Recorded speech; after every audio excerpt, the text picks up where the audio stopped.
Hi everyone, welcome back to the channel. Today I'll be sharing my experience with the AQUASTRONG sand filter pump.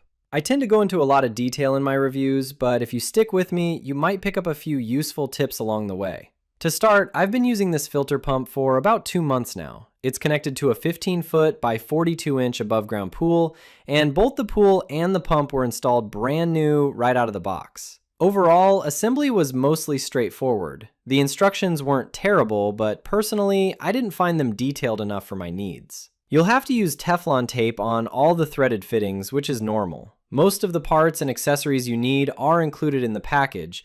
However, you'll still need a few basic tools, along with some O-ring lubricant. One thing I don't understand is why the manufacturer didn't include a small packet of lubricant in the box. Since it's required during assembly, it would have been a nice addition. I ended up purchasing some separately. After doing a little research online, I learned that using substitutes like petroleum jelly, coconut oil, or similar products isn't recommended, so I decided to use the proper lubricant instead. One part of the assembly that really tested my patience was attaching the motor to the base. The mounting screws were surprisingly difficult to work with, but eventually I got everything secured properly. It's also worth mentioning that sand is not included with the pump. You'll need to buy it separately. You can find it at pool supply stores, hardware stores, or even online. That's where I purchased mine. Adding the sand turned out to be more challenging than the instructions suggested. According to the manual, it sounded like a simple one-step process. In reality, I had trouble getting the lid to sit perfectly level after filling the tank. Even though I carefully centered the internal tube, the lid still wouldn't sit flush. More than once, I had to empty the sand and start over from scratch. Eventually, I discovered that the best method was adding a small amount of sand at a time,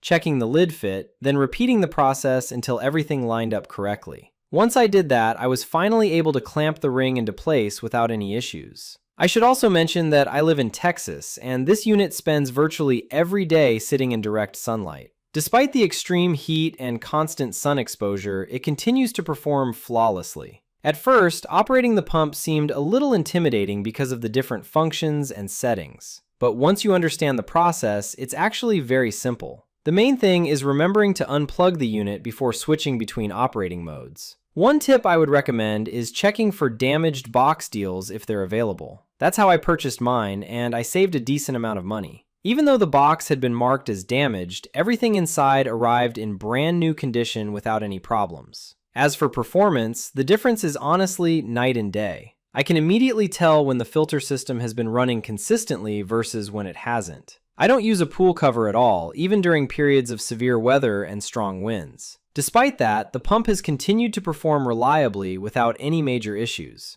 Other than vacuuming larger debris from the bottom every few days, the pump handles almost everything else on its own. Compared to the small cartridge filter pump that came with my pool, this AQUASTRONG unit is significantly more powerful. It's also much easier to maintain because it doesn't rely on disposable paper filters. I've used those systems before, and they require a lot more upkeep and attention. So after 2 months of use, here's my conclusion. Yes, I'm happy with this purchase. Yes, I would absolutely buy this product again. And yes, I would definitely recommend the AQUASTRONG sand filter pump to anyone looking for a stronger and more efficient filtration system for their above-ground pool. Thanks for watching, and I'll see you in the next one.